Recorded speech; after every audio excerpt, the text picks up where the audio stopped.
Hello student, welcome to Angels Online platform. We discuss about 12 NEET mega test solution. Now question number 46. 46 में RMGBR है plus H2 है, तो हमको product कौन सी मिलेगी? तो इसमें ग्रिग्नर रिएजेंट इसमें होगा, तो इसमें दिया हुआ है बेंजीन के ऊपर है MgBr, उसको बोलेगी ग्रिग्नर रिएजेंट, और प्लस उसके साथ में है H2O। इसमें सी बॉन्ड Mg बॉन्ड ब्रेक होगा इधर से, और H2 में होगा H प्लस और साथ में होगा OH-1, राइट। तो इसमें carbon bond Mg bond break होगा, इसको बोलेंगे ग्रिग्नर रिएजेंट, और वाटर में से H प्लस आयन बेंजीन के साथ अटैच होगा, तो इधर हमको मिलेगा बेंजीन और साथ में हमको मिलेगा MgOH-Br as a side product. And product हमारी आई बेंजीन, तो डेट मीन्स कि इसमें Grignard reagent react with water and formation of benzene, तो इसमें आंसर होगा हमारा बी। क्लियर। अब क्वेश्चन नंबर 47। 47 में फिनॉल प्लस ब्रोमीन वाटर, तो इसमें ब्रोमिनेशन होगा, तो ब्रोमिनेशन के हिसाब से, और इधर वाटर है, इसमें हमको मिलेगा 2,4,6 ट्राई ब्रोमोफिनॉल। एनसीईआरटी की रिएक्शन है इसमें, तो इसमें आंसर होगा हमारा डी। क्लियर। अब क्वेश्चन नंबर 48। 48 में पूछा है हेजर प्रोडक्ट कौन सी फॉर्म होगी, इसमें हमको दिया गया अल्काइल हेलाइड होगा, इधर CH3 CH3 और CH3, उसके साथ है Cl, तो उसको बोलेंगे अल्काइल हेलाइड, और ये अल्काइल हेलाइड 30 होगा, उसको हमने रिएक्ट करवाया अल्कोक्साइड के साथ, सोडियम अल्कोक्साइड के साथ, तो इधर होगा C2H5ONA। क्लियर। तो इसमें अल्काइल हेलाइड जो है हमारा वो 30 है, वो प्राइमरी इसमें होना चाहिए according to Williamson synthesis. Williamson synthesis में अल्काइल हेलाइड प्राइमरी होता है, तो इसमें दिया गया 30, तो इसमें क्या होगा कि अल्काइल हेलाइड में से इधर से Cl और इधर से H, मतलब इसमें से HCl वो रिलीज हो जाएगा, तो इसमें अल्किन प्रोडक्ट फॉर्म करेगी। विलियमसन सिंथेसिस में इथर फॉर्म होता है, तो उसमें अल्काइल हेलाइड हमारा प्राइमरी होना चाहिए, इसमें 30 है, तो इसमें अल्किन प्रोडक्ट फॉर्म होगी, तो इधर से जाएगा H और इधर से जाएगा Cl, तो हमको अल्किन मिलेगा, तो उसके हिसाब से हमारा आंसर होगा सी। क्लियर। अब क्वेश्चन नंबर 49। 49 में हमको पूछा गया कि प्रोडक्ट EBC क्या फॉर्म होगी, तो इसमें फर्स्ट रिएक्शन में फर्स्ट स्टेप में गिवन है हमको इथेनॉल, तो ethanol react with phosphorus tribromide, तो इसमें ब्रोमीन OH को सब्सटीट्यूट करेगा, तो इसमें हमको मिलेगा ब्रोमिनेशन होगा, तो इधर हमको मिलेगा ब्रोमाइल इथाइल, सॉरी इथाइल ब्रोमाइड मिलेगा। उसके बाद सेकंड स्टेप में ये आपकी प्रोडक्ट फॉर्म हुई A, और सेकंड स्टेप में हमको दिया गया अल्कोहलिक KOH, दैट मीन्स की प्रोसेस आई हमारी एलिमिनेशन रिएक्शन, बिकॉज इसमें अल्काइल ब्रोमाइड है और साथ में अल्कोहलिक पोटेशियम हाइड्रोक्साइड है, तो एलिमिनेशन इसमें होगा, इसमें हमको मिलेगा इथिन मिलेगा according to beta elimination. Clear. तो ये प्रोडक्ट फॉर्म हुई हमारी बी, और उसके बाद लास्ट स्टेप में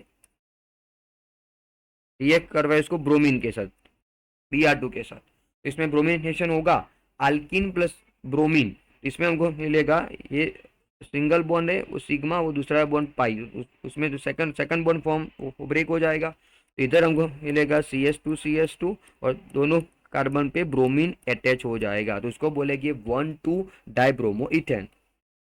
ये आपकी प्रोडक्ट सी,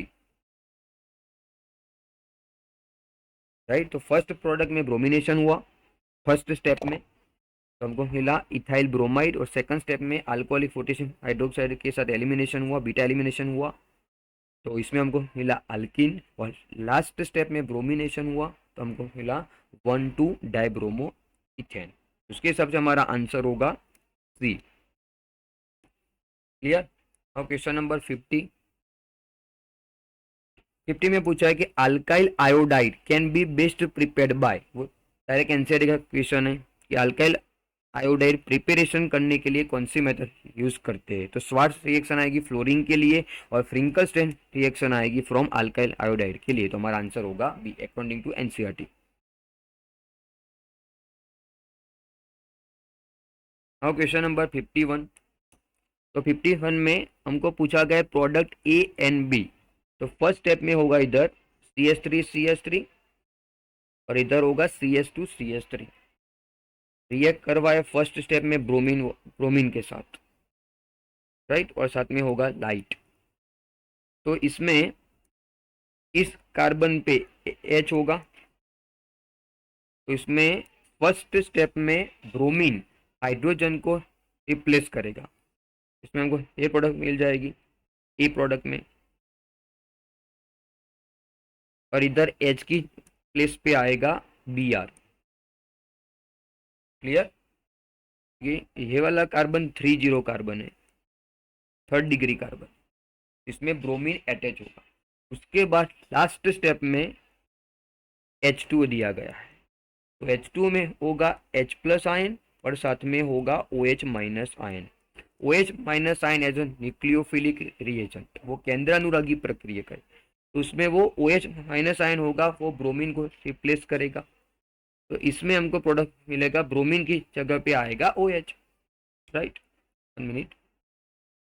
तो इसमें इस प्रोडक्ट में ए प्रोडक्ट में ब्रोमीन की जगह पे आएगा इधर OH एज ए न्यूक्लियोफाइल। तो आपका ये आंसर रहा, इसको बोलेंगे प्रोडक्ट बी। तो ऑप्शन के हिसाब से हमारा आंसर होगा ए। क्लियर। Question number 52। 52 में पूछा है when the 2 bromobutane is react with alcoholic potassium hydroxide, मतलब इसमें ऐसा होगा, उसका स्ट्रक्चर 2 ब्रोमोब्यूटेन का स्ट्रक्चर होगा CH3CHBr इंटू CH3, और साथ में दिया गया हमको अल्कोहलिक KOH। मतलब क्या अभी इस रिएक्शन में RX है, अल्काइल हैलाइड है, और साथ में है alcoholic KOH as a strong base. तो प्रोसेस का नाम, इसमें प्रोडक्ट हमको पूछी नहीं, प्रोसेस का नाम पूछा हुआ है। तो प्रोसेस का नाम होगा बीटा एलिमिनेशन।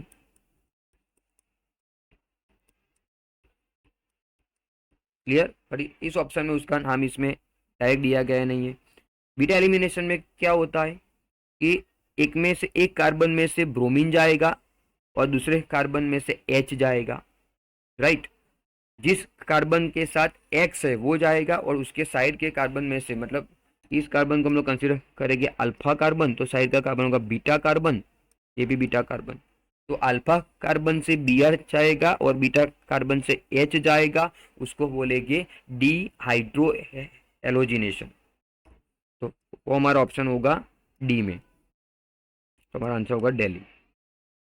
यार क्वेश्चन नंबर 53 में पूछा which one of the following is excellent substrate for SN1, मतलब कौन सा सबस्ट्रेट SN1 प्रोसेस फास्ट देगा। तो हम लोग जानते हैं कि उसमें 30RX होगा, अल्काइल एलाइड होगा, वो रिएक्शन फास्ट देगा।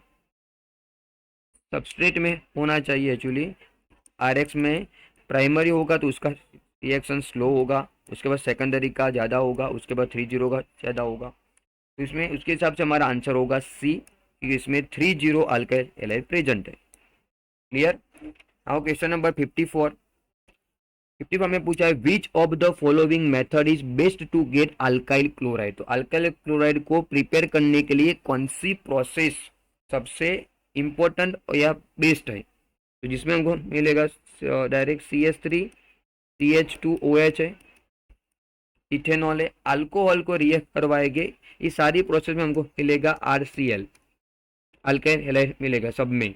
बट इसमें उसको SOCl2 के साथ जब अल्कोहल थायोनाइल क्लोराइड के साथ रिएक्ट करेगा तब इधर हमको मिलेगा CH3CH2Cl प्लस बाय प्रोडक्ट में हमको मिलेगा SO2 प्लस HCl। तो इसमें SO2 and HCl gas form में होगा।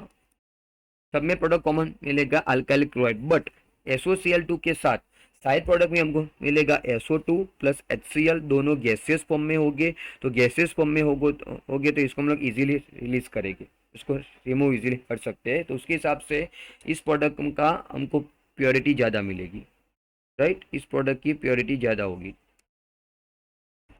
तो उसके हिसाब से हमारा आंसर होगा सी, थायोनाइल क्लोराइड। क्लियर।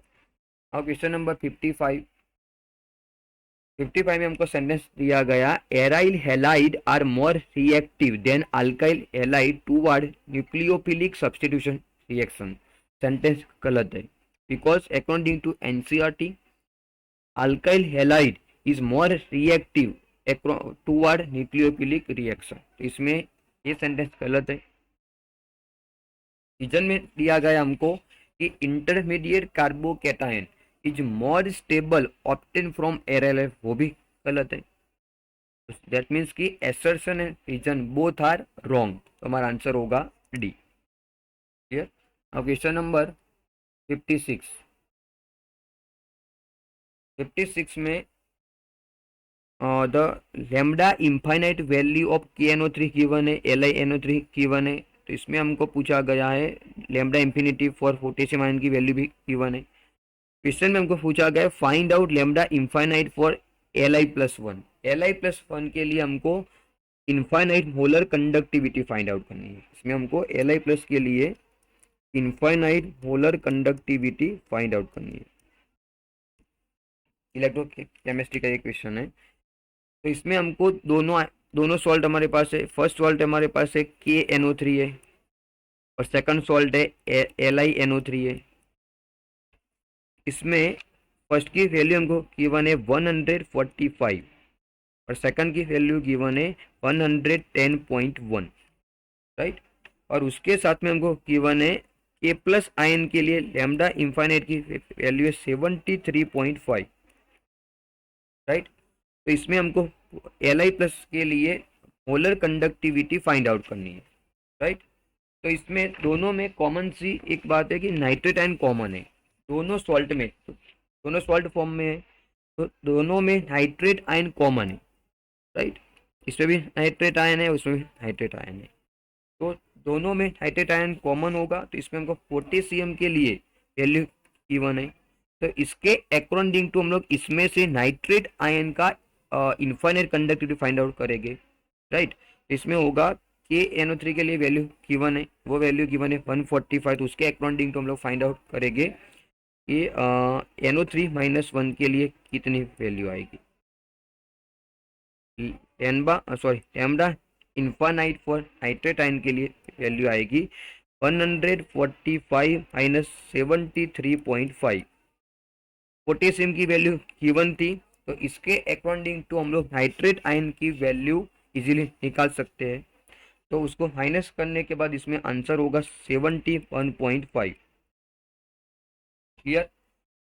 ये आई आपकी नाइट्रेट आयन की वैल्यू आई। तो अभी इसमें नाइट्रेट आयन की वैल्यू हमको मिल गई, तो इसके अकॉर्डिंग टू हम लोग इसमें से लिथियम आयन की वैल्यू निकाल सकते हैं, राइट। दोनों में नाइट्रेट आयन की मोलर कंडक्टिविटी सेम होगी, वो हमने निकाल दी 71.5। तो उसकी वैल्यू को यूज करके हम लोग LiNO3 में Li की मोलर कंडक्टिविटी फाइंड आउट करेंगे। तो इसमें आएगा LiNO3 में से Li की वैल्यू हमको फाइंड आउट करनी है फॉर इनफाइनाइट मोलर कंडक्टिविटी। तो LiNO3 के लिए वैल्यू गिवन है 110.1 माइनस नाइट्रेट की जो वैल्यू आई वो कितनी आई 71.5। माइनस कर दो तो इसमें हमारा आंसर आ जाएगा। इसमें हमारा आंसर होगा 38.6 आ जाएगा, ये आपका आंसर। उसके हिसाब से हमारा आंसर होगा ए 38.6। क्लियर। अब क्वेश्चन नंबर 57। 57 में पूछा which of the following curve represent the variation of lambda M with √C for AgNO3। Okay, AgNO3 as a strong electrolyte.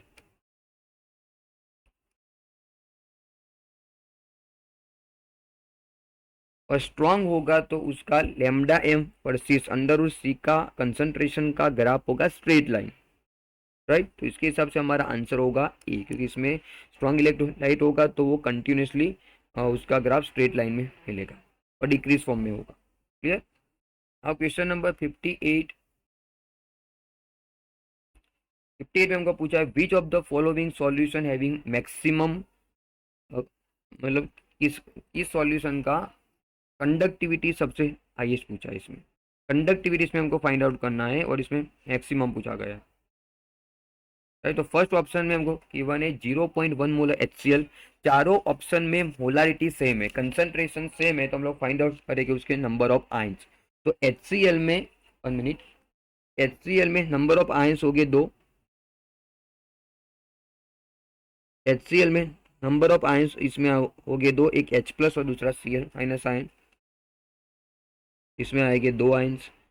H2SO4 में नंबर ऑफ आयंस हो गए 3, उसको ब्रेक करेंगे तो हमको मिलेगा 2H plus plus SO4 minus 2, इसमें number of ions हो गए 3।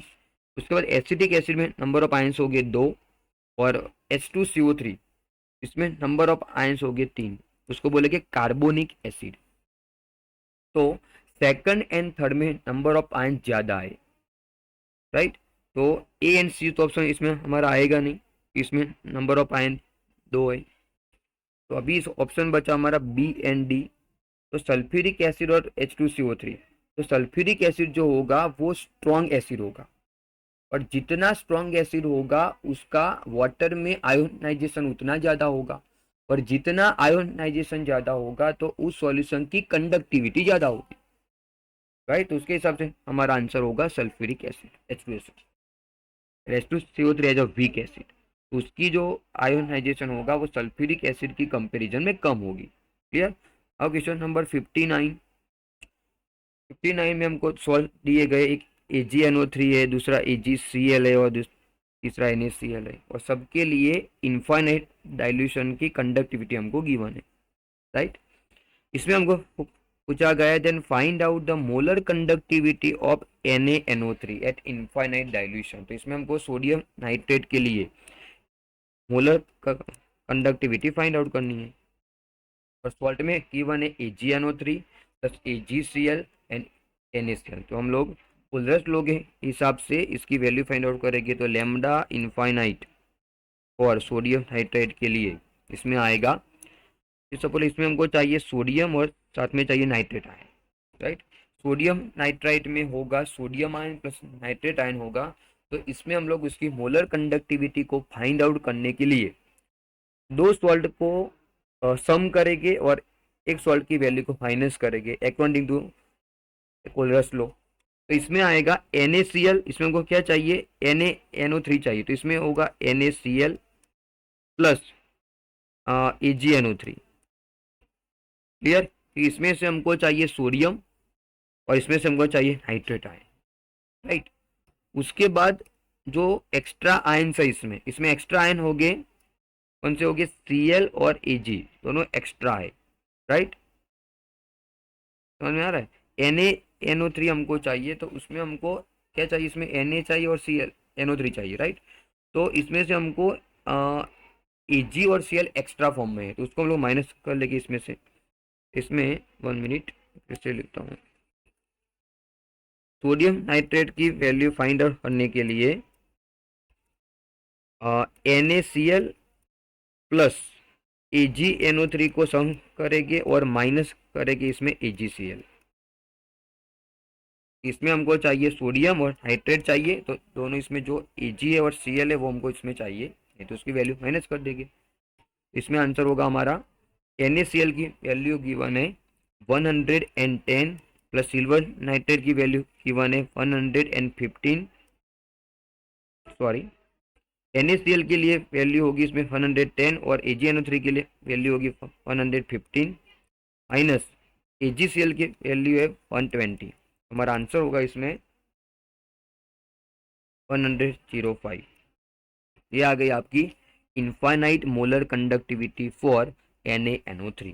आंसर होगा हमारा बी। क्लियर। अब क्वेश्चन नंबर 60। 60 में पूछा गया which of the following is not correct, incorrect पूछा हुआ है, राइट। तो फर्स्ट सेंटेंस है the metallic conductance is due to the movement of free electron, yes.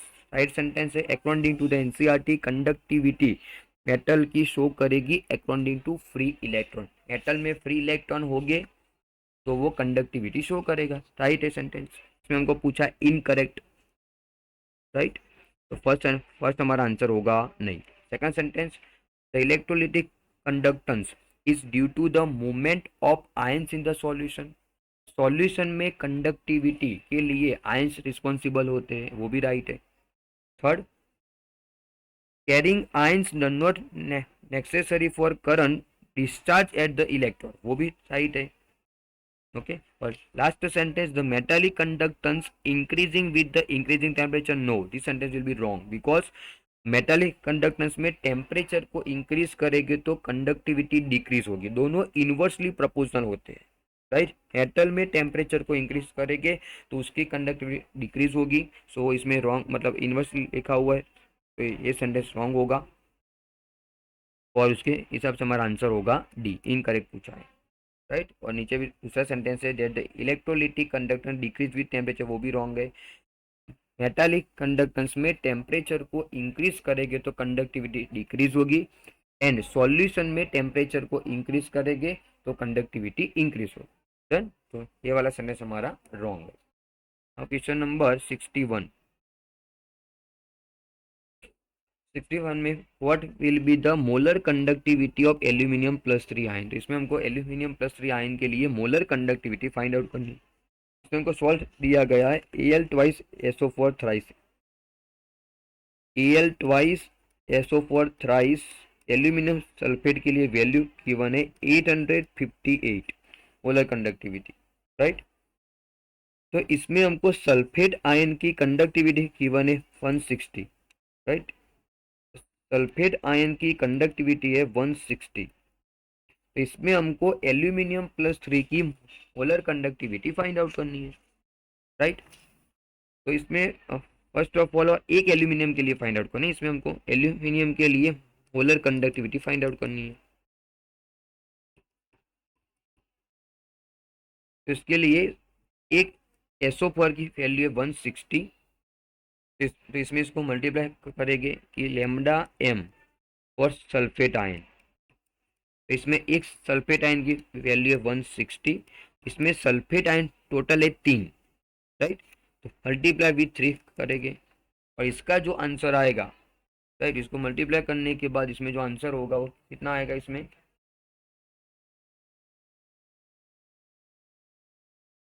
Answer होगा 480, राइट। तो यह है आपकी molar conductivity of sulphate ion.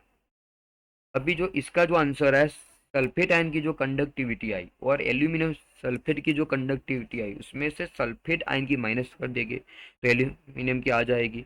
Molar conductivity of aluminium sulphate को फाइंड आउट करने के लिए उसकी जो वैल्यू गिवन है 858 माइनस 3 सल्फेट आयन की वैल्यू आई 480, उसको माइनस करने के बाद इसमें आंसर होगा हमारा 378 और ये value I molar conductivity for aluminium, right. किसके लिए आई, ये कंडक्टिविटी आई आपकी एल्यूमिनियम के लिए, 2 एल्यूमिनियम के लिए आई, राइट। लेकिन क्वेश्चन में हमको पूछा हुआ है एल्यूमिनियम के लिए, राइट। तो एल्यूमिनियम की मोलर कंडक्टिविटी को निकालने के लिए इसका जो आंसर आया इसमें 2 के साथ डिवाइड करेंगे तो इसका आंसर होगा 189, एक एल्यूमिनियम के लिए चाहिए इसलिए, राइट। तो हमारा आंसर होगा ए। फर्स्ट ऑफ ऑल इसमें हमने सल्फेट आयन की फाइंड आउट कर दी, उसमें से एल्यूमिनियम माइनस कर दी और एल्यूमिनियम था एक तो उसको डिवाइड किया 2 के साथ, तो आंसर है हमारा 189, क्लियर। अब क्वेश्चन नंबर 62, इसमें equivalent conductance of BaCl2 H2SO4 और HCl की वैल्यू गिवन है और इसमें हमको एक रिलेशन इसमें पूछा हुआ है कि equivalent conductance of BaSO4, right. तो इसके लिए BaSO4 के लिए वैल्यू हमको फाइंड आउट करनी है अकॉर्डिंग टू कोलरस लॉ, राइट। तो जो आगे का क्वेश्चन था उसके हिसाब से ट्राई करेंगे। इसमें हमको बेरियम चाहिए तो इसमें आएगा BaCl2 आएगा, प्लस इसमें हमको चाहिए सल्फेट आयन भी चाहिए, तो सल्फेट आयन के लिए H2SO4 होगा इधर, तो प्लस उसको H2SO4 करेंगे। BSO4 में हमको चाहिए बेरियम और साथ में चाहिए सल्फेट। तो इसमें 2 हाइड्रोजन और 2 Cl एक्स्ट्रा है, तो उसको हम लोग इसमें से माइनस कर लेंगे, तो इसमें आएगा -2HCl। क्लियर। तो इसमें BsCl2 के लिए वैल्यू गिवन इसमें λ1, लैम्डा इक्विवेलेंट 1 लिखा है इसमें, और H2SO4 के लिए वैल्यू होगी लैम्डा इक्विवेलेंट 2 होगी। लैम्डा मतलब क्या है, ये मोलर कंडक्टिविटी है। मोलर कंडक्टिविटी ऑफ BaCl2 के लिए 1, मोलर कंडक्टिविटी H2SO4 के लिए 2, और इसमें हमको HCl को माइनस करना है, और इसमें HCl के मोल 2 है, तो और HCl के लिए इसमें गिवन है हमको मोलर कंडक्टिविटी 3, इसमें आएगा मोलर कंडक्टिविटी ऑफ 3, और उसके मोल 2 है, तो माइनस इसमें करेंगे 2। आंसर है हमारा molar conductivity 1 plus molar conductivity 2 minus 2 molar conductivity of 3, उसके हिसाब से हमारा आंसर होगा A. Clear. Now question number 63। 63 में हमको रिएक्शन दिया है, एल्यूमिनियम का रिडक्शन है, कॉपर का भी रिडक्शन है, और इसमें हमको पूछा है स्टैंडर्ड इलेक्ट्रोड सेल पोटेंशियल कौन सा होगा। ई सेल इसमें हमको फाइंड आउट करना है। इनॉट सेल स्टैंडर्ड पूछा हुआ है, तो इनॉट सेल इसमें हमको फाइंड आउट करना है। इसमें Cu के लिए ई सेल की वैल्यू गिवन है 0.34 वोल्ट, और एल्यूमिनियम के लिए वैल्यू गिवन है -1.66 वोल्ट, और इसमें हमको पूछा गया है इनॉट सेल, राइट। तो इसमें कॉपर का रिडक्शन होगा एंड एल्यूमिनियम का ऑक्सीडेशन होगा, बट इक्वेशन में हमको गिवन है एल्यूमिनियम का रिडक्शन, राइट। कॉपर का रिडक्शन पोटेंशियल ज़्यादा है, तो वो कहाँ पर आएगा, वो आएगा एल्यूमिनियम आएगा एनोड पे, तो कॉपर आएगा। तो इसमें एल्यूमिनियम के लिए वैल्यू गिवन है -1.66 वोल्ट, तो इसमें कॉपर का रिडक्शन होगा और एल्यूमिनियम का ऑक्सीडेशन होगा। क्लियर। तो एल्यूमिनियम का ऑक्सीडेशन होने के बाद Al gives aluminium +3 electron minus, इसका ऑक्सीडेशन हुआ, और Cu का रिडक्शन होगा, तो Cu +2 + twice electron minus gives Cu, right. पर इसमें एल्यूमिनियम का रिडक्शन पोटेंशियल गिवन है, तो उसको हम लोग ऑक्सीडेशन में कन्वर्ट करने के लिए उसको प्लस कंसीडर करेंगे, माइनस दिया तो उसको प्लस करेंगे। तो फिर इसमें हमको फाइंड आउट करेंगे ई नॉट सेल, तो उसमें आंसर होगा हमारा E naught right minus E naught left, cathode minus anode करेंगे इसमें। तो कैथोड की वैल्यू इसमें गिवन है 0.30 volt minus 34 volt, minus left hand side पे होगा एल्यूमिनियम, तो उसकी वैल्यू होगी -1.66 वोल्ट, माइनस माइनस इसमें प्लस हो जाएगा, तो -34 प्लस 0.34 प्लस 1.66, तो हमारा आंसर होगा 2, उसके हिसाब से हमारा आंसर होगा बी, 2 वोल्ट। क्लियर। इसमें एल्यूमिनियम का ऑक्सीडेशन होता है, कॉपर का रिडक्शन होता है, इसमें हमको फाइंड आउट करना था इनवर्ट सेल। क्लियर। अब क्वेश्चन नंबर 64। 64 में हमको गैल्वेनिक सेल गिवन है, copper as a anode and silver as a cathode. Question में हमको पूछा गया है the electron in the external circuit will travel from, इसमें इलेक्ट्रॉन का मूव करेगी। दोनों में इस क्वेश्चन में दोनों सॉल्यूशन में कंसंट्रेशन सेम है, इसमें भी 1 मोलर है, इसमें भी 1 मोलर है, मतलब कंसंट्रेशन सेम होगा तो इलेक्ट्रॉन मूव करेंगे नहीं, तो उसके हिसाब से हमारा आंसर होगा C, they do not travel, because दोनों सॉल्यूशन की कंसंट्रेशन सेम है। क्लियर। आंसर होगा हमारा सी। Next question 65। 65 में हमको पूछा गया है द मास ऑफ सिल्वर, इसमें हमको सिल्वर का मास फाइंड आउट करना है, और उसका इक्विवेलेंट मास है 108, displaced by that quantitatively of current which display 5600 ml of hydrogen at HTP। तो इसमें हमको सिल्वर का मास फाइंड आउट करना है, तो according to the Faraday law इसका फॉर्मूला होगा मास ऑफ सिल्वर, नीचे आएगा molecular mass of silver multiply by n factor is equal to, इधर आएगा वॉल्यूम ऑफ हाइड्रोजन नीचे आएगा 22 into 400 multiply by 10 factor for hydrogen. ये किसके लिए गिवन है? फर्स्ट वाला जो गिवन है वो है AgCl के लिए, मतलब सिल्वर के लिए होगा। और सेकंड राइट हैंड साइड पे जो फॉर्मूला है वो होगा H2 गैस के लिए होगा। एसटीपी कंडीशन में गिवन है, राइट। तो इसमें लोग वैल्यू पुट करेंगे तो सिल्वर का इसमें हमको मास निकालना है, WPG निकालना है। नीचे सिल्वर का मॉलिक्यूलर मास होगा 108 और सिल्वर के लिए एन फैक्टर इसमें आएगा 1 इज इक्वल टू करके वॉल्यूम हाइड्रोजन का होगा वो इसमें गिवन है 5600। नीचे वैल्यू है 22 into 400 multiply bye H2 gas के लिए एन फैक्टर होगा 2। इसमें फाइंड आउट कर दो। कैलकुलेशन के बाद सिल्वर का मास होगा 54 ग्राम। आंसर आएगा हमारा ए। क्लियर। अब क्वेश्चन नंबर 66। तो इसमें कॉम्प्लेक्स क्वेश्चन स्टार्ट हो गए। तो 66 में हमको पूछा है the total isomer of complex, right. एक कॉम्प्लेक्स गिवन है, उसमें हमको टोटल आइसोमर फाइंड आउट करने हैं। तो कॉम्प्लेक्स है, ब्रैकेट में होगा CO, उसके साथ H2O 2 है और EN भी 2 है, ब्रैकेट के बाहर है Cl2, राइट। तो इसमें फर्स्ट ऑफ ऑल चेक करेंगे स्ट्रक्चरल आइसोमेरिज्म। तो उसमें बंधारणीय संघटकतामा, दैट मीन्स कि इसमें एक संघटकता आपको मिलेगी, वो होगी हाइड्रेटेड आइसोमेरिज्म, क्योंकि ब्रैकेट में H2 है और बाहर काउंटर आइन में Cl है। तो H2O जो होगा वो बाहर जाएगा और Cl अंदर आएगा, तो उसमें हाइड्रेटेड आइसोमेरिज्म आपको मिलेगा। फर्स्ट होगा वो कौन सी होगी इसमें आइसोमेरिज्म एक मिलेगी, वो होगी हमारी हाइड्रेटेड आइसोमेरिज्म। गुजराती में बोलेंगे द्रावक मिश्रण समघटक। सेकंड चेक करेंगे, उसमें स्ट्रक्चरल में एक ही मिलेगी हाइड्रेटेड, और स्टीरियो में चेक करेंगे तो स्टीरियो में Gi प्लस OI चेक करेंगे। तो उससे पहले उसका हम लोग फॉर्मूला सेट करेंगे। तो इसका फॉर्मूला ऐसा आएगा, कोबाल्ट है जो मेटल, और इसमें En2 है, मतलब इसको बोलेंगे A ट्वाइस बोलेंगे, और H2 2 है तो उसको बोलेंगे B2। ये आपका फॉर्मूला हुआ MaA2B2, राइट।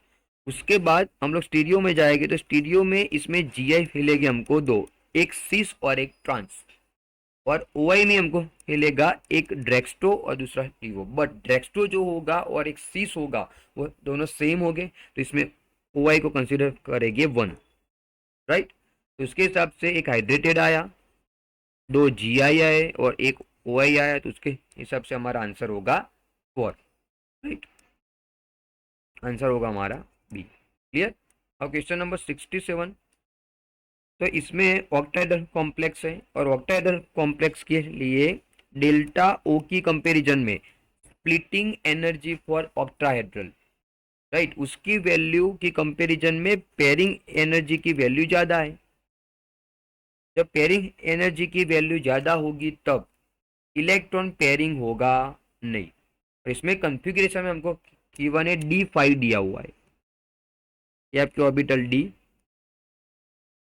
उसका स्प्लिटिंग होगा ऑक्टाहेड्रल में, नीचे आएगा T2G और ऊपर आएगा Eg, और इलेक्ट्रॉन इसमें हो गए 5, इलेक्ट्रॉन 1 2 3 4 एंड 5। इसमें पेयरिंग एनर्जी ज़्यादा है, पेयरिंग एनर्जी ज़्यादा होगी तो वीक फील्ड लिगेंड होगा, मतलब पेयरिंग इसमें होगी नहीं, तो 5 इलेक्ट्रॉन को फिल करेंगे इसमें, तो इसमें आएंगे 1 2 3, पेयरिंग इसमें होगा नहीं तो 2 इलेक्ट्रॉन Eg में जाएंगे, इसको बोलेंगे Eg, इसको बोलेंगे T2G।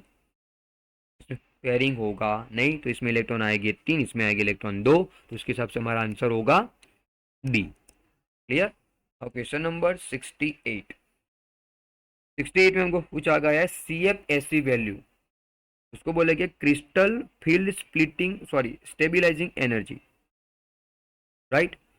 CFSE वैल्यू इसमें हमको फाइंड आउट करना है, और कॉम्प्लेक्स में गिवन है हमको CO NH3 6+3 है, राइट। तो इसमें CO का ऑक्सीडेशन स्टेट होगा +3, राइट। इसमें CO का स्टेट आएगा +3 आएगा, और NH3 स्ट्रॉन्ग लिगेंड है, ओके। तो CO+3 के लिए EC आएगी आर्गोन 3d6 एंड 4s0 आएगी। 3d में 6 इलेक्ट्रॉन होगी, राइट। और NH3 हमारा स्ट्रॉन्ग लिगेंड होगा। तो इसमें उसका स्प्लिटिंग शो करेगी इधर, ऑक्टाइडल फील्ड होगा, MS6 टाइप का कॉम्प्लेक्स है इसमें। तो इसमें नीचे आएगी T2G और ऊपर आएगी EG। इलेक्ट्रॉन इसमें टोटल 6 इलेक्ट्रॉन है, 1 2 3 4 5 एंड 6। और अगेन हमारा स्ट्रॉन्ग है, NH3 है। तो इसमें 6 इलेक्ट्रॉन इसमें एड हो जाएंगे। तो इधर आएगा T2G, इधर होगा EG, मतलब पेयरिंग इसमें होगा। NH3 हमारा स्ट्रॉन्ग लिगेंड होगा तो इसमें पेयरिंग होगा। तो 6 इलेक्ट्रॉन इधर आएंगे, 1 2 3 4 5 एंड 6। तो इसमें टोटल इलेक्ट्रॉन आए 4। Now find out CFSE value for octahedral complex. तो इसके लिए फॉर्मूला होगा -0.4 मल्टीप्लाई बाय N T2G, तो फॉर्मूला हम लोग जानते हैं, और प्लस करके इधर होगा 0.6 मल्टीप्लाई बाय NEG, तो ब्रैकेट के बाहर होगा डेल्टा O प्लस P होगा। तो इसमें EG में इलेक्ट्रॉन आएंगे 6 इलेक्ट्रॉन, राइट। तो इसमें आएगा -0.4 मल्टीप्लाई बाय 6 प्लस T2G में इलेक्ट्रॉन आएंगे 6, राइट, प्लस 0.6 मल्टीप्लाई EG में इलेक्ट्रॉन एब्सेंट है तो इधर आएगा 0, डेल्टा O। P का मतलब हुआ कितने इलेक्ट्रॉन पेयरिंग में है। तो इसमें टोटल पेयरिंग की नंबर हो गए 3, 1 पेयर 2 पेयर एंड 3 पेयर। इसमें आंसर होगा 3P। उसके हिसाब से हमारा आंसर होगा, इसको मल्टीप्लाई करेंगे 6 मल्टीप्लाई बाय 4 तो 24 होगा। तो इसमें आंसर होगा -6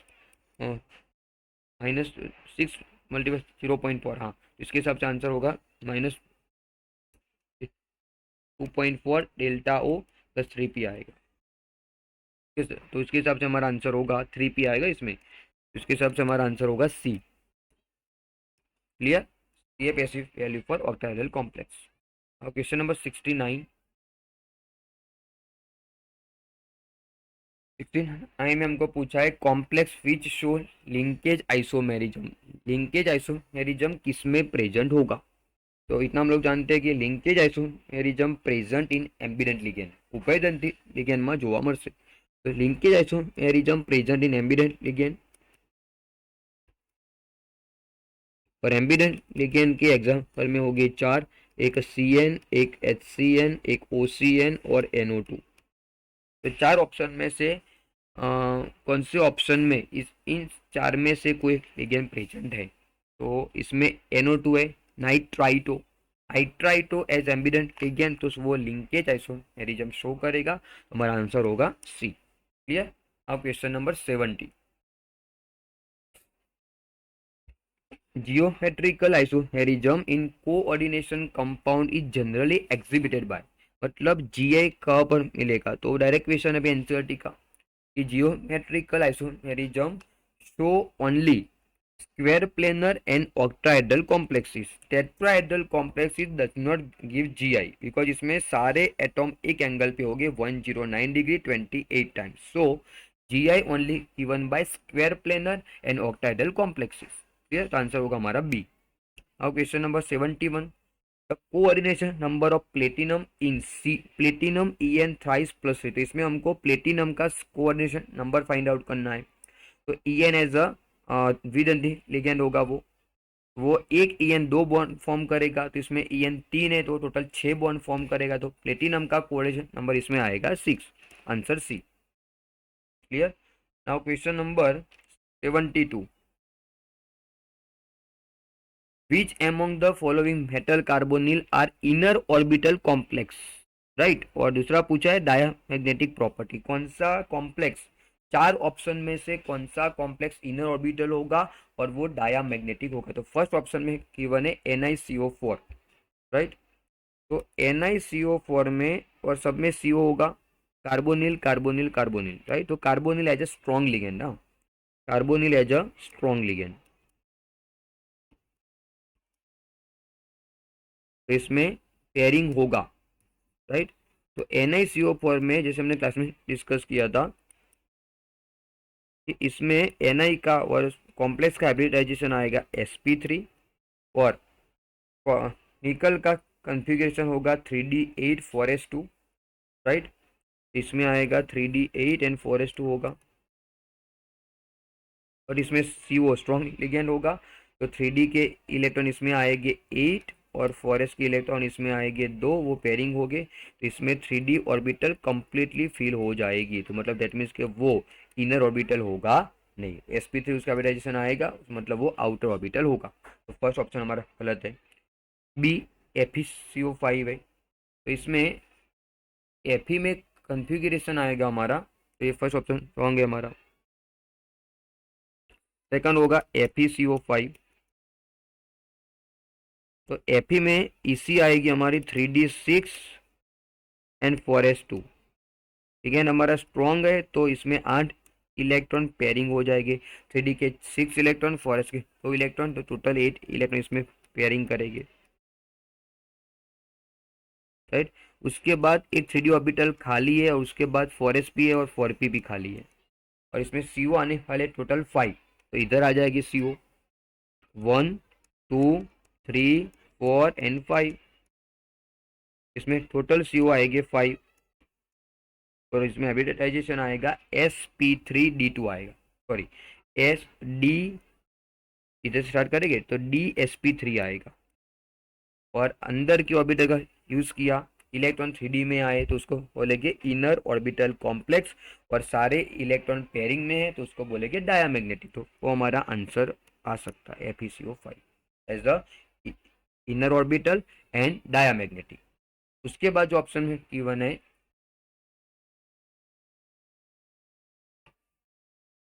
वो है VCO6, वेनेडियम होगा इसमें।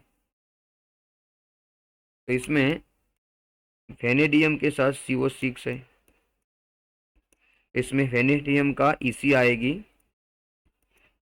3d3 4s2 आएगी, जैसे इसमें फिर इलेक्ट्रॉन पेयरिंग हो गए, टोटल इलेक्ट्रॉन 5 है। तो 1 2 3 4 एंड 5, इसमें एक इलेक्ट्रॉन अनपेयर होगा, और अनपेयर होगा तो वो पैरा होगा डाय, और इसमें पूछा हमको डाया, तो ऑप्शन सी भी गलत हुआ। लास्ट चेक करेंगे इसमें, लास्ट में हमको दिया हुआ है CrCO6, राइट। इधर होगा CrCO6,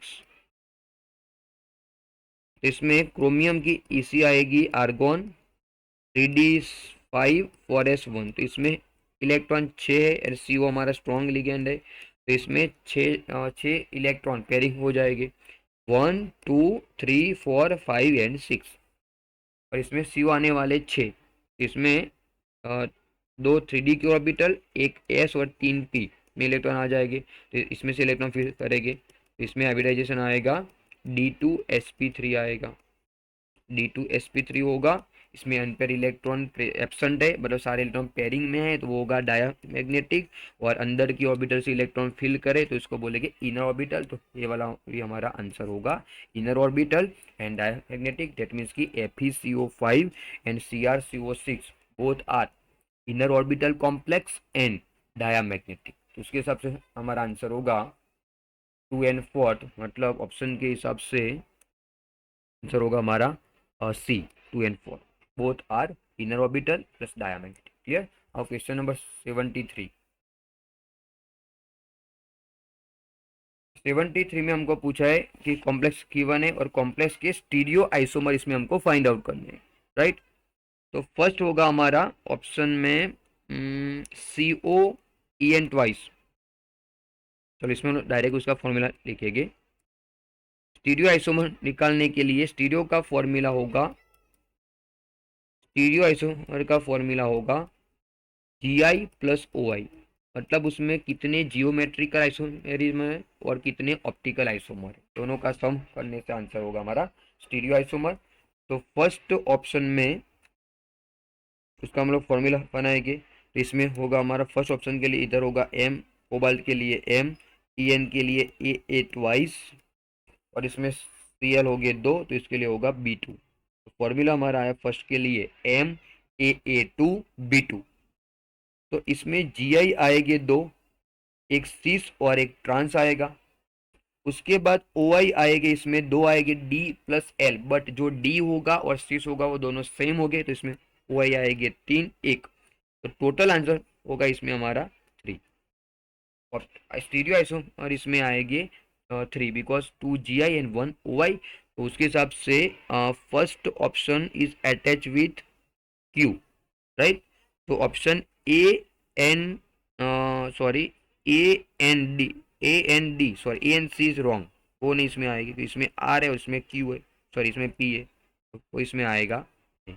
अभी इसमें ऑप्शन बचे हमारे B and D, right. Second example की बात करेंगे उसमें, तो सेकंड में आएगा उसका फॉर्मूला बनाएंगे। तो इसमें आएगा एम, कोबाल्ट के लिए एम, और ई एन इसमें तीन है, तो इधर आएगा एम ए थ्री आएगा, राइट। तो इसके लिए जी आई आएगी जीरो और ओ आई आएगी, इसमें दो आएंगे, एक डी और दूसरा एल। तो टोटल स्टीरियो इसमें आएंगे दो आएंगे, राइट। तो इसके हिसाब से B attach with P. Third case C के लिए फॉर्मूला इसमें आएगा M A two B two. इसके लिए जी आई आएगी दो, ओ आई आएंगे कितने आएंगे, ओ आई इसमें आएंगे नहीं, वो आएगी जीरो। जी आई में आएगी सिस एंड ट्रांस, ओ आई होगा इसमें जीरो, तो इसके हिसाब से आंसर होगा हमारा टू, मतलब सी अटैच विथ पी। और लास्ट ऑप्शन तो इसमें होगा ब्रैकेट में M A three B three होगा, तो उसमें जी आई आएगी हमारे दो आएगी इसमें जी आई। 1 मिनट, थोड़ी स्पेस चाहिए।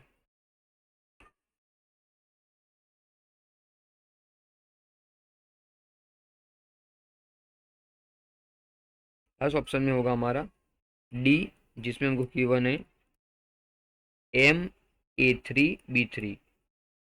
इसमें जी आई आएगी दो, एक होगा फेशियल दूसरा होगा मेरिडोनियल, और इसमें ओ आई आएगी जीरो। टोटल आंसर होगा इसमें हमारा टू, इसमें similar D attach with P, right. तो हमारा राइट आंसर होगा सी, सॉरी बी होगा। Clear, Q P P P, right. Now question number 74। इसके लिए पहले हमको वो फॉर्मूला बनाना था।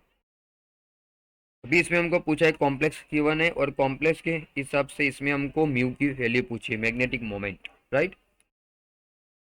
तो डायरेक्ट इसमें करेंगे।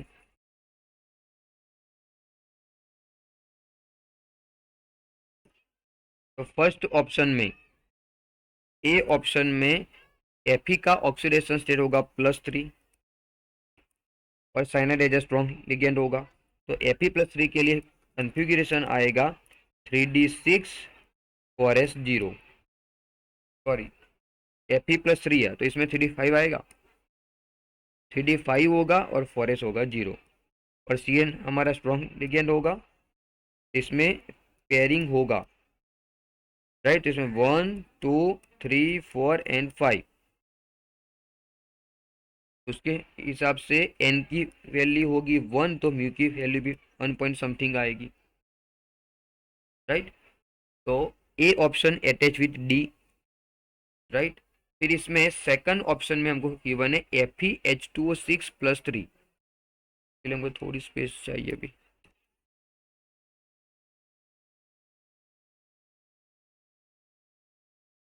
सेकंड ऑप्शन में गिवन है Fe का ऑक्सीडेशन स्टेट होगा +3 और Fe+3 होगा, तो कन्फिग्रेशन आएगा 3d5 4s0, और इसमें Fe के साथ वाटर है, वाटर वीक होगा, तो इसमें इलेक्ट्रॉन अनपेयर रहेंगे, तो इसमें 5 इलेक्ट्रॉन अनपेयर होगी, तो एन की वैल्यू होगी 5, तो म्यू की वैल्यू भी 5 पॉइंट समथिंग आएगी, राइट। तो उसके हिसाब से हमारा आंसर होगा बी अटैच विथ 1। उसके बाद होगा Fe+2, तो Fe+2 होगा और इसमें साइनाइड एज स्ट्रॉन्ग लिगेंड होगा, तो Fe+2 के लिए कन्फिग्रेशन आएगा हमारा 3D6 4s0 और 6 इलेक्ट्रॉन होंगे और साइनाइड एज स्ट्रॉन्ग लिगेंड होगा, तो इसमें पेयरिंग होगा 1 2 3 4 5 एंड 6, राइट। तो इसमें अनपेयर इलेक्ट्रॉन जीरो हो गए तो इसके हिसाब से C option is attach with 2 and D option is directly attach with 3, right. उसके हिसाब से हमारा आंसर होना चाहिए 74 में, ऑप्शन में 1 के सामने आ रहा है 4, इसमें ऑप्शन हो गए ए एंड डी, उसके बाद बी के सामने आ रहा है 1, तो आंसर होना चाहिए हमारा डी, राइट आंसर होगा Delhi. Clear. Now question number 75 में पूछा which of the following compound is coloured but diamagnetic. Colour तो शो करेगा बट वो डायामैग्नेटिक होना चाहिए, राइट। तो फर्स्ट ऑप्शन में गिवन है KMnO4, सेकंड ऑप्शन में है तो फर्स्ट ऑप्शन में हम लोग इसमें मैंगनीज का ऑक्सीडेशन स्टेट फाइंड आउट करेंगे। इसमें मैंगनीज का ऑक्सीडेशन स्टेट आएगा +7 आएगा, तो इसमें 3D ऑर्बिटल एम्प्टी होगी, इसमें अनपेयर इलेक्ट्रॉन 0 हो गए, एन की वैल्यू 0 आएगी भाई, राइट। सेकंड ऑप्शन में दिया गया हमको K2Cr2O7, तो इसमें भी क्रोमियम का ऑक्सीडेशन स्टेट होगा +6 और +6 होगा तो उसमें भी एन की वैल्यू आएगी 0। क्लियर। उसके बाद option C CrO2Cl2 chromyl chloride, उसमें भी क्रोमियम का ऑक्सीडेशन स्टेट आएगा +6, राइट। फर्स्ट में आंसर आया +7, सेकंड में आया K2Cr2 में +6 आया और इसमें भी क्रोमियम का आएगा +6 आएगा, तो इसमें एन की वैल्यू होगी 0, तो सब में एन की वैल्यू 0 है, डेट मीन्स की अनपेयर इलेक्ट्रॉन प्रेजेंट ही नहीं है, तो उसमें D2D ट्रांजिशन होगी नहीं, फिर भी वो कलर प्रॉपर्टी शो करेगा। ओके सारे मॉलिक्यूल में डायमैग्नेटिक है क्योंकि सब में अनपेयर इलेक्ट्रॉन 0 है, तो सारे मॉलिक्यूल डाया है, तो उससे आंसर हो जाएगा हमारा, तो आंसर होगा हमारा डी। और अदरवाइज दूसरा भी ऑप्शन है कि इसमें LMCT होगी तो उसके हिसाब से भी हमको कलर प्रॉपर्टी शो करेगा। क्लियर। तो मतलब तीनों option ABC are both sorry ABC all are diamagnetic, तो आंसर होगा हमारा डी। क्वेश्चन नंबर 76, इसमें हमको पूछा है which of the following has highest conductivity, तो किस ऑप्शन में कंडक्टिविटी ज़्यादा होगी, तो जिसमें नंबर ऑफ आयंस ज़्यादा होगी उसमें कंडक्टिविटी ज़्यादा होगी, तो इसमें number of ions A option में आयन हो गए 3, उसका पहले आयोनाइजेशन करेंगे तो इसमें नंबर ऑफ आयंस हो गए 3, सेकंड ऑप्शन में नंबर ऑफ आयंस हो गए 5, तो इसमें पोटेशियम 4 है, काउंटर आयन जितने ज़्यादा होंगे उतने उसके नंबर ऑफ आयन ज़्यादा होंगे और जितने आयन ज़्यादा होंगे उसकी कंडक्टिविटी भी उतनी ज़्यादा होगी, राइट। और सी ऑप्शन में नंबर ऑफ आयंस हो गए 2 और लास्ट ऑप्शन में नंबर ऑफ आयन हो गए 0, तो बी ऑप्शन में नंबर ऑफ आयंस ज़्यादा है क्योंकि उसमें काउंटर आयन 4 है, तो उसकी कंडक्टिविटी भी सबसे ज़्यादा होगी, आंसर होगा हमारा बी। क्लियर। और क्वेश्चन नंबर 76, इसमें हमको पूछा है स्पिन ओनली मैग्नेटिक मोमेंट, मतलब म्यू की वैल्यू इसमें हमको फाइंड आउट करनी है, और Fe गिवन है, Fe का इसमें ऑक्सीडेशन स्टेट होगा +3 होगा, तो +3 होगा तो उसके लिए कन्फिग्रेशन आएगी 3D5 4s0, और fluorine as a weak ligand होगा, फ्लोरीन वीक होगा, तो इसमें 5 इलेक्ट्रॉन सिंगली हो गए 1 2 3 4 एंड 5, तो इसमें एन की वैल्यू आएगी 5, तो म्यू की वैल्यू भी आएगी 5.92 बोर मैग्नेटॉन, राइट। एन की वैल्यू जो आएगी उसके हिसाब से म्यू की वैल्यू आएगी, इसमें एन की वैल्यू 5 है तो म्यू की वैल्यू भी इसमें 5 आएगी, तो उसके हिसाब से हमारा आंसर होगा ए क्योंकि फ्लोरीन इसमें वीक लिगेंड है, राइट। नाउ क्वेश्चन नंबर 78, 78 में हमको पूछा है oxidation number and coordination number of Fe, right. इसमें FeCN6 और ब्रैकेट के ऊपर चार्ज है -3, तो इसमें Fe का CO नंबर होगा, कोऑर्डिनेशन नंबर होगा 6, राइट, क्योंकि इसमें स्पीयर में मेटल के साथ लिगेंड ने जितने बॉन्ड फॉर्म करेंगे उसको बोलेंगे कोऑर्डिनेशन नंबर, तो इसमें CO नंबर आएगा हमारा 6 आएगा, और इसमें आयन का ऑक्सीडेशन स्टेट आएगा +3 आएगा।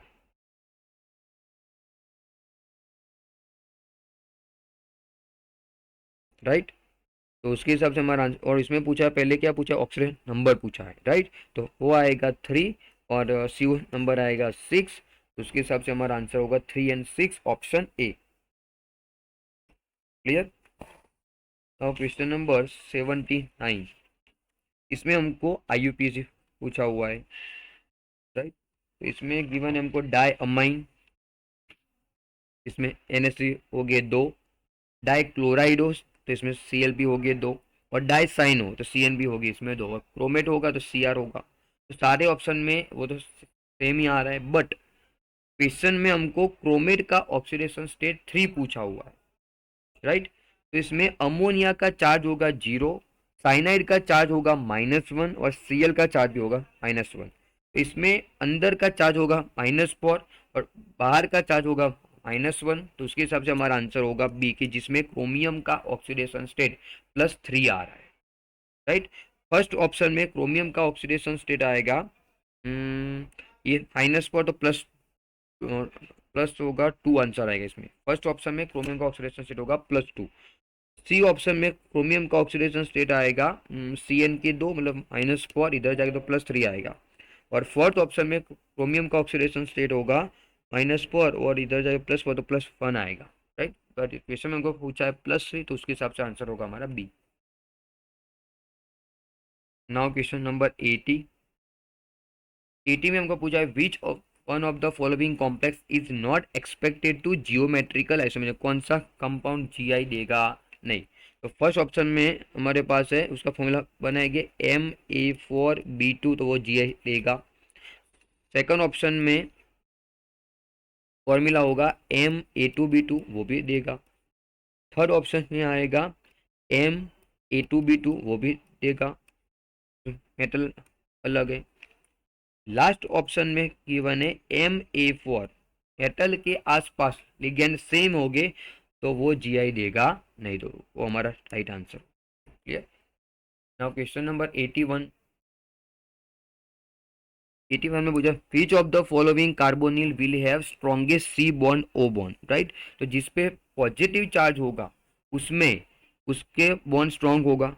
और सेकंड, मैंगनीज में अनपेयर इलेक्ट्रॉन ज़्यादा है, 3d5 4s2 होगा, तो इसमें C बॉन्ड O की बॉन्ड लेंथ कम होगी और बॉन्ड ज़्यादा स्ट्रॉन्ग होगा, तो इसमें हैंगेनीज वाला आंसर होगा हमारा ए। इसमें पॉजिटिव चार्ज भी है और हैंगेनीज में इलेक्ट्रॉन हो गए 3d5 4s2, अनपेयर इलेक्ट्रॉन उसमें ज़्यादा होगी। क्लियर। और क्वेश्चन नंबर 82 में हमको पूछा है कोऑर्डिनेशन नंबर ऑफ कोबाल्ट, तो डायरेक्ट इसमें आ जाएगा क्योंकि इसमें cobalt as metal ion En, वो En ट्वाइस का फॉर्मूला होगा ए ट्वाइस होगा, इसमें 2 है, तो फॉर्मूला है हमारा Ma ट्वाइस B2 होगा। तो एक En 2 बॉन्ड फॉर्म करेगा, तो इसमें En 2 है, तो टोटल 4 बॉन्ड फॉर्म करेगा, और ब्रोमीन के साथ 2 बॉन्ड फॉर्म करेगा, तो टोटल CO नंबर इसमें आएगी 6, आंसर होगा बी। राइट, उसके बाद in octahedral crystal field theory, in octahedral crystal field theory इसमें ये इसकी एनर्जी कितनी कम होगी, तो ऑक्टाहेड्रल स्प्लिटिंग होगा तब ये आपकी रही ऑर्बिटल D, ऊपर होगा Eg और नीचे होगा T2G। राइट, तो इसमें इसकी एनर्जी कितनी ज़्यादा होगी और कितनी कम होगी। क्रिस्टल फील्ड थियरी में ऑक्टाहेड्रल कॉम्प्लेक्स में T2G की एनर्जी डिक्रीज होगी और Eg की एनर्जी इंक्रीज होगी। इसकी एनर्जी डिक्रीज होगी -0.4 और Eg की एनर्जी इंक्रीज होगी +0.6, तो उसके हिसाब से हमारा आंसर होगा कि T2G की एनर्जी 0.4 डेल्टा O जितनी कम होगी, तो इसमें आंसर होगा हमारा बी अकॉर्डिंग टू CFT।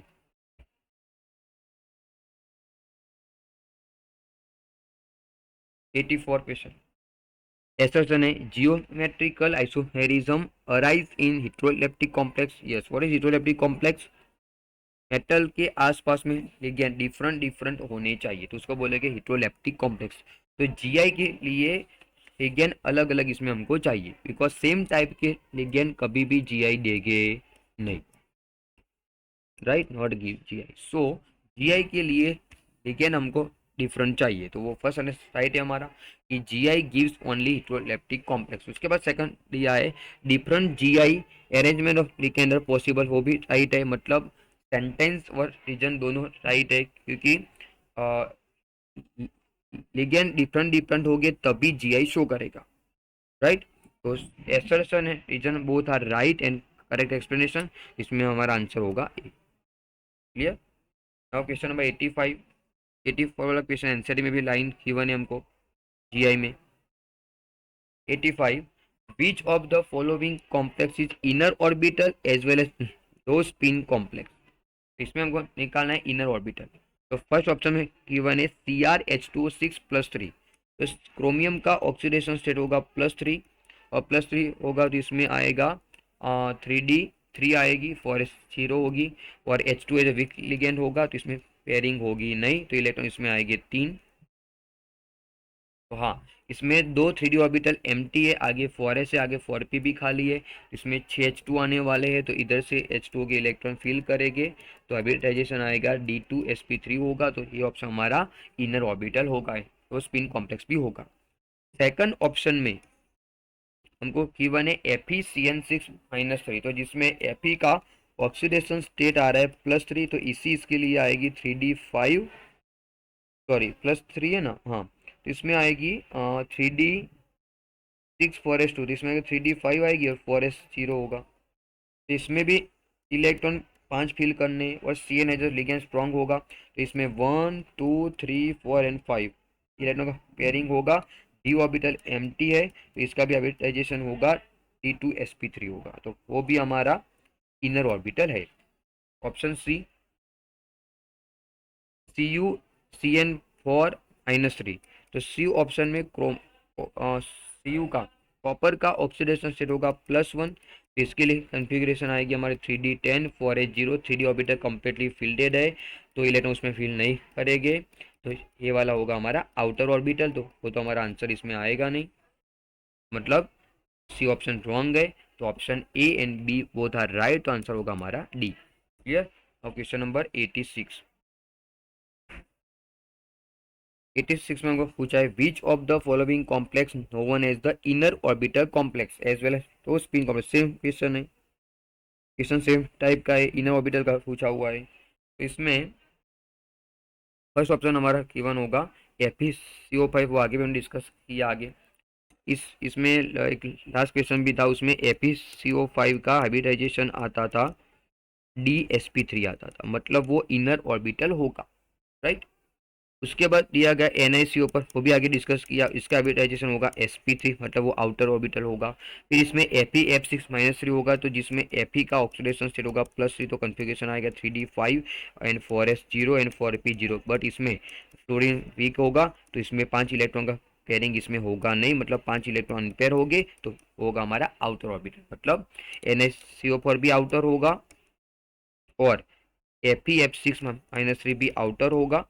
तो ऑप्शन ए FeCO5 में हाइब्रिडाइजेशन होगा DsP3, मतलब 3D ऑर्बिटल का यूज इसमें होगा, इलेक्ट्रॉन 3D से फिर करेंगे, तो होगा हमारा इनर ऑर्बिटल, आंसर होगा हमारा ए। क्लियर। अब क्वेश्चन नंबर 87।